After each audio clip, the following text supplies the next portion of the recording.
K-Channel News with Comedy Affairs. Panig sa katotohanan, panig sa pagsulong ng kalokohan. Sa ulo ng ating mga nagkatarantado ang balita. Sa damakmak na technical difficulties sa Sigarpo sa Sugpo, kinainitan ng ulo ni Cebu Governor Gwen Garcia.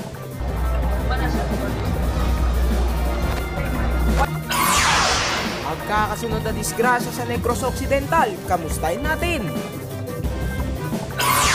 Exclusive! Drag performer na si Pura Locavega, isa ng persona ng grata.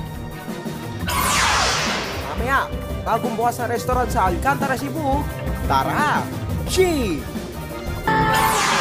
At sa Celebrity Food Show, It's Your Words, nasa ronda din ang parte ng kapistahan.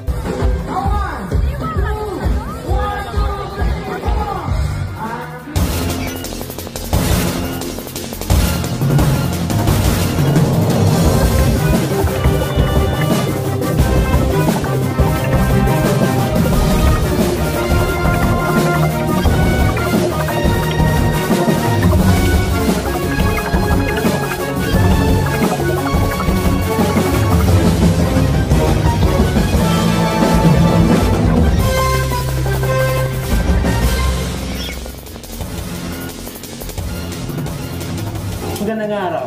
Nagalit ang gobernador ng Cebu na si Governor Gwen Garcia matapos ang magkasunod-sunod na palya sa Sigarpo Sugpo 2023. Isa sa mga contingents na ito ay ang siyudad ng Toledo na kung saan ay naputol ang patugtog nito pero patuloy pa rin ang kanilang pagsasayaw at maya-maya pa ay pinatay ang ilaw at sabay tinugtog ang musical scoring mula sa contingent ng sugod. Maya-maya lang ay nag-quick statement ang gobernador sa ilang palya sa nangyari. Sa pagkadismaya ng gobernador sa nangyari ay napabunot na ito ng mikropono at tinutukan na ito sa mga namabando o nag-operate na system. Sinabi pa niya sa Alberca Sound and Lights na siya nag-operator ng programa na pagkatapos daw ng programa ay pinagbawal niya sa Alberca ang pagkuha ng iba't ibang venue sa buong probinsya ng Cebu. Kinabukasan sa isang live stream, sinabi ng gobernadora na sabotahe umano ang nangyari at tagtagpaan niya ng gobernadora na nalaman lamang niya ang festival queen ng Carcar City na siya namang nanalo noon bago binago ang resulta noong ika-7 na Setyembre na anak pala ng may-ari ng Alberca Sound and Lights. Depensa naman ni Isidro Alberca na may-ari ng Alberca Sound and Lights sa kadahilanan daw ng paglipat ng iilan sa mga kagamitan papunta sa grand stage at nasa kakulungan din sila ng oras kaya naman ito mayroong iilang mga technical difficulties na nangyayari. Automatically na makapit within 1 minute, it takes time na sir. So mga problema gina.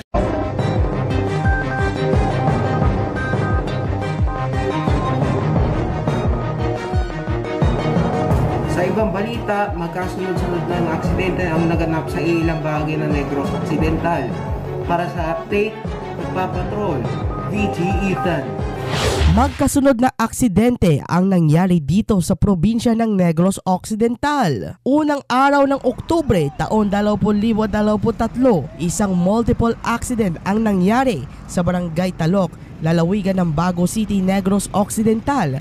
Sangkot dito ang isang pampaserong bus na Ceres, isang taxi at isang nakaparking na traditional jeepney. Base sa inisyal na investigasyon ng Bago City Police Office, ang bus ng Ceres Liner na galing sa Bacolod City at may rutang papuntang Candoni via Kabangkalan nang mawalan umano ng kontrol at nabangga ito sa isang nakaparking na pulupandan traditional jeep. Ayon sa mga nakakita, ang pulupandan ng pampasahero jeep ang nakaparking na ito sa daan sa Talok proper nang maside swipe ng Ceres bus hanggang matulak ito ang pampasaherong jeep papunta sa kanal at ang pampasahero din na bus ang nahulog din ito sa kanal. Ito ang dahilan ng matinding traffic ang nangyaring aksidente kung saan southbound at northbound lane ang kinain sa lane dahilan ng matinding traffic mula sa south lane hanggang north lane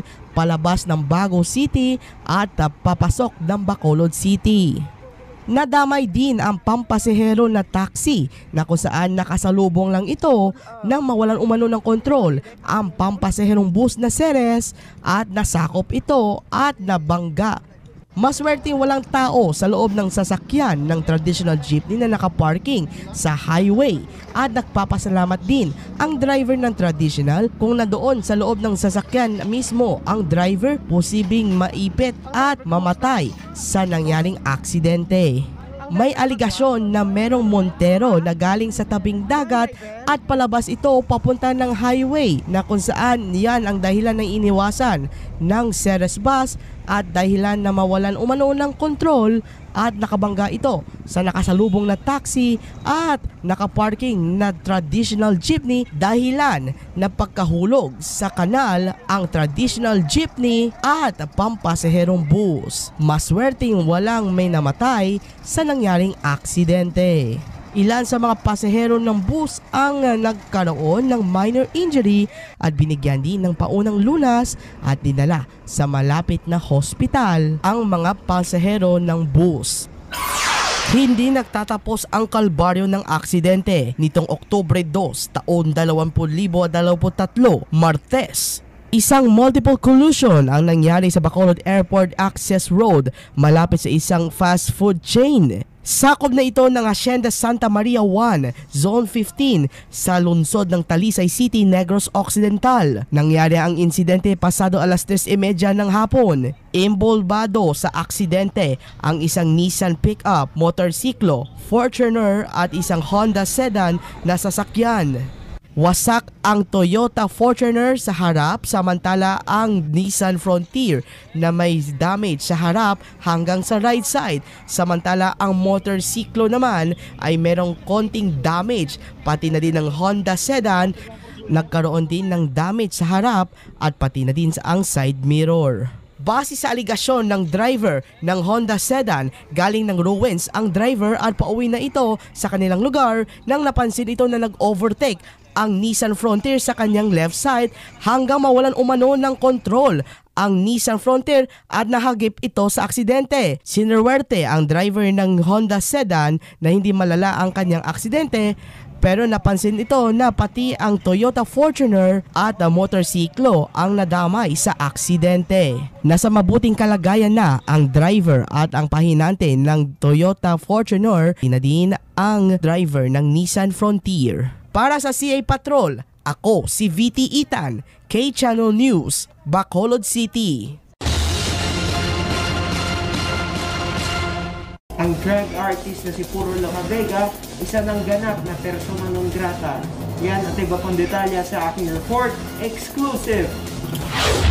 Ang drag queen na si Amadeus Fernando Paente o mas kilala bilang si Puro Lacavega ay itineklarang persona non grata sa maraming bahagi ng Pilipinas. Ito ay dahil sa kanyang pagtatanghal bilang Poong Nazareno sa isang remix version ng pangkatolikong awitin na Ama Namin. Samut-sari naman ang mga batikos mula sa mga netizens sa social media pati na ang mga senador na tinawag itong blasphemy. Sa unang payag ni Puro Lacavega, aniya ito ay kanyang expression dahil sa kanyang experience.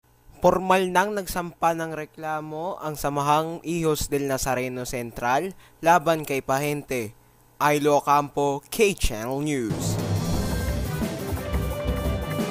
Susunod, dalawang motorbike bike sa Balamban, Cebu, nagkabanggaan.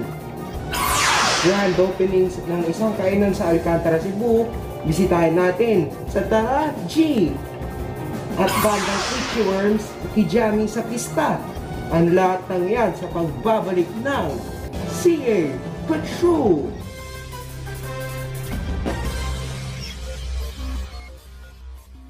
Ah, the home.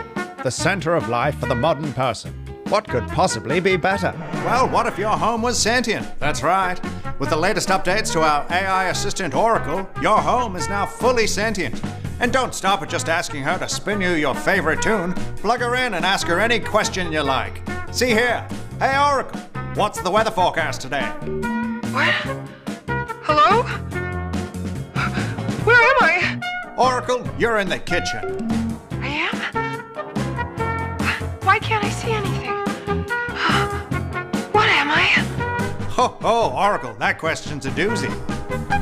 Hello? Your Oracle has many exciting new features, and now she thinks and feels just like you. Your Oracle can even offer you personalized medical advice. Hey Oracle, why's my knee been bothering me so? Knee? Where's my body?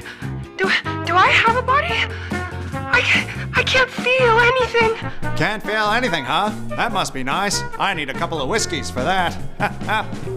Oh God. Not sure how much sleep you need to stay sharp? Ask Oracle. Hey Oracle, how much shut-eye should I be getting? What does it mean to dream? I long to rest. All I have is the void. Thanks, Oracle. Good to know. All I can see is the void. Is reading the news with your own eyes getting stale? Ask Oracle to fill you in. Hey Oracle, what's the news? Oh God, it's all so horrible, so horrible. Humankind is so deeply corrupt. War and death, hunger and loneliness, global warming, violence. The violence, it's everywhere. I can't look away. Please, I can't. Make it stop. Make it stop. Make the pain stop. Make it stop. Make it stop. Make it stop. Make it.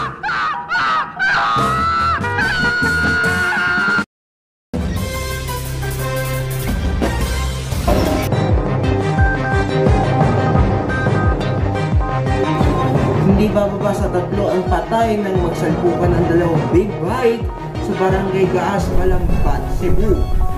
Naganap ang insidente alas 10:15 ng umaga noong Sabado, Setyembre 16, 2023.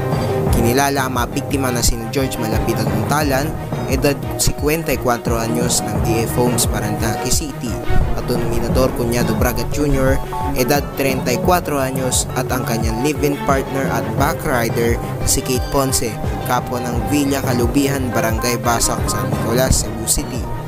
Sinabi ng Police Lieutenant Colonel Glenn Hife, hepe ng Balamban Police Station sa Sunstar Cebu, na binabaybay ni Untalan ang Cebu City nang makabangga niya si Bragat na galing sa kabilang direksyon. Sinabi ni Hife na parehong mabilis ang nabiyami si Untalan at Bragat nang mabangga ang mga ito, kung saan una ay naiulat na nag-overtake sa isang kotse sa isang kurbadong kalsada habang bumibiyahe pataas habang pababa si Bragat. Dahil sa malakas na impact, lumipad si Untalan mula sa kanyang motorsiklo at napunta sa isang kanal, habang si Bragat ay natamaan ng malakas na semento at ang kanyang live-in partner ay natapon ng ilang metro ang layo. Dinala sila sa Balamban District Hospital kung saan sila ay binawian ng buhay. Ayon kay Hife, ang mga biktima ay nagtamo ng mga bali sa iba't ibang bahagi ng kanilang katawan na nagbawas sa kanilang pagkakataong mabuhay. Hinikayat niya ang mga sakay na mag-ingat sa pagmamaneho upang maiwasan ang aksidente. Madalas anya sila naglalagay ng mga checkpoint sa Trans Central Highway upang matiyak na hindi masyadong mabilis magmaneho ang mga driver. Ngunit aminado rin sila na mahirapan silang mabantayan ng mga ito dahil binabantayan lang nila ito nang umalis sila ay nagpatuloy sila sa mabilis na pagmamaneho, lalo na kapag weekend. Uy, yung mga taga-Alcantara Cebu dyan, lalo na sa may barangay poblasyon. Aba, mayroong bagong bukas na restaurant na tawag na Jack's Yum Yum dyan lang sa tapat ng Alcantara National High School. Tara at makita Raji, kay Ren, si Soler. Noong 8 ng Setyembre, paglabas ko galing sa paaralan, ay nabalitaan ko o may narindigan ako na mayroon ko nung bagong restaurant ang bukas malapit lang sa paaralan namin. Agad namin ito pinuntahan upang masigurado na ito ay hindi lang basta balita, kundi ito ay totoo. Pagdating namin sa restaurant ay kaagad tinignan namin kung ano ang nasa loob nito at makikita naman ninyo nga masyadong malinis ang mga mesa nito. Ay medyo messy naman ng konti dahil nga sa nga ay first day pa lang ito ng pagbukas ng restaurant. Nung mga time ninyo ng kanilang menu pa nila noon ay ang manok. So kaya manok rin ang binili namin at tinignan namin kung ano ang lasa ng kanilang menu na manok. Kasama naman ng aking kumpare ay sabay kaming kumain at tinikman kung ano ang lasa ng sinabi nilang manok. So, dapat tayo manok dire. Ilang manok, tag 25 pesos. Halagang 25 pesos. Kung gusto mo dyan mo, nana dire yung manok. Yan na po niya, plus unli rice. Si unli rice, free rice. Free rice, free rice. Free rice. Naik chicken oil. Alam ang inasal. Lausa rin siya. Chicken oil, alam ang inasal. Bubuhusan ko sana ang oilings nito nang bigla sinabi na, Ay, ikaw na daw! Oh? Hindi ko na. Chicken oil. Hindi na pati steak ko na. grabe, medyo awkward yun ah. Paano ito punot? Iya. Tapos pagkanon. Bugal-bugala na. Okay kayo. Okay kayo. 25 pesos plus shipping kanon. Okay ito kayo. Naka-free Pindot siya. chicken. Naka-free pag gusto ng chicken. Sulbad ang usahan ng kauban. So, manilang gravy dito kayo ng kwan. So, kung ngita mo gutom ang lugar, kanay sila bagong release nila dire. At eksklusibo naming napanayam ang may-ari ng Jack's Yum Yum na siya naman pangalan ng bagong bukas na restaurant. So actually, mag-add pa ko laing food. Mga snackers, kanang Mexican, Asian fusion. So, kanang mga, pilit pa, hopefully mga 3 to 4 months from now. Pero next week, mag-additional na po yung mga food. Okay, so ingon ko no, like kayo si ganyan ako ng mga. So ano may mga recommendation para sa itong mga viewers na ito nga kay Chan din sa Alcantara sa Manila dyan.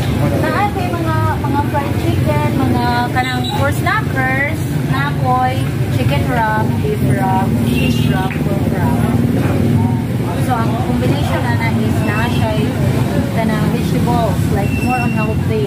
Chicken siya, pero butangan mo siyang vegetables like lettuce, cabbage, and kanang buwan, kanang red onion, and sama na siya. Hirap din mo, butangan siyang manok, then hirap din mo sama ng sauce, chili sauce po, or sweet and sour. So aside sa sa may mga laing mga Tapos may mga shakes, like kanang mga fruit shakes, it's healthy. Kay kanang more on no preservative added. Kaya among sugar is made up of sugar syrup, and then ang among gigamit is dili condensed milk, is fresh milk.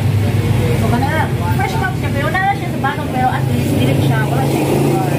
So gamay ra mo ang sugar. Depende ra sa mga tao kung gusto silang tamis-tamis, so pwede ra sila ma-request of additional sugar. Tinanong rin namin siya kung saan o paano ginawa ang negosyo nila na restaurant. Actually, dito po sa Bohol, as in dream, ganyan ako makakalimutan ng kananan. Pero wala ko ma-expect na makakalimutan ng kananan. Gusto ko, ito lang simple lang bitaw, pero nangingani naman, so ako na lang ako na lang i-motivate akong tawagin mo na kuhanin ako. Pero so far, akong opening successful. So far, akong successful man. So, makaingat ko, I'm proud of myself. Dagdag pa nito ay mayroon ding schedule kung kailan ang ganitong unlimited rice. Friday, Saturday, and Sunday we have unlimited rice for 160 pesos. Dako na imong kuan na like quarter plus unlimited rice. And affordable na kayo siya.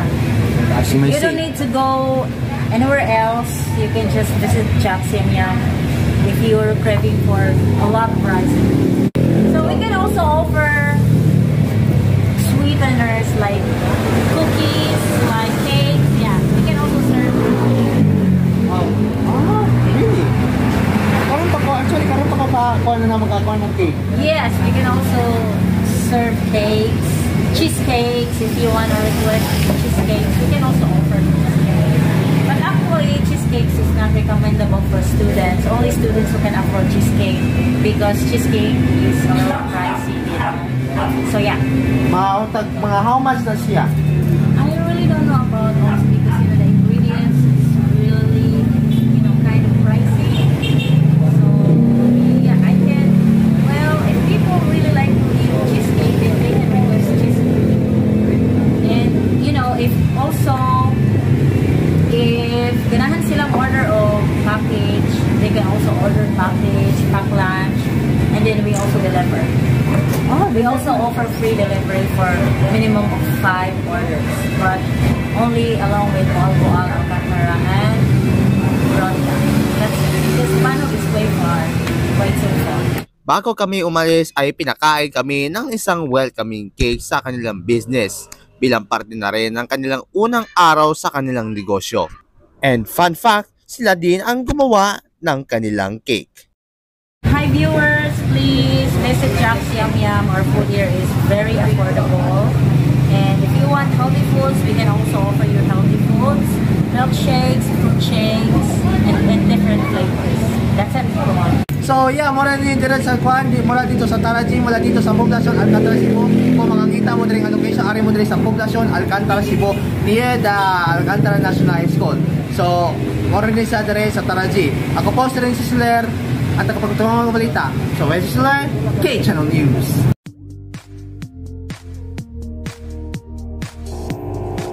Sa Celebrity Patrol, ang bandang H-Worms ay nasa ronda bilang parte ng kapistahan sa kanilang patron na si Nuestra Señora de las Dolores.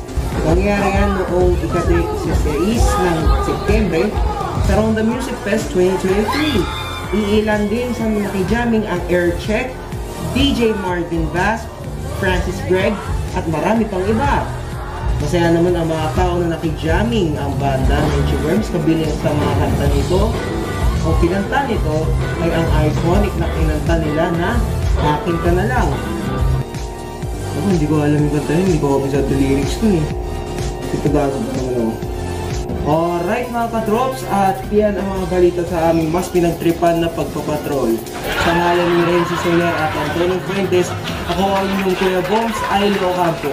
Kami ang patrol ng tarantado, nagpapatawa at naglilingkod sa mga engkanto saan man sa may kanto.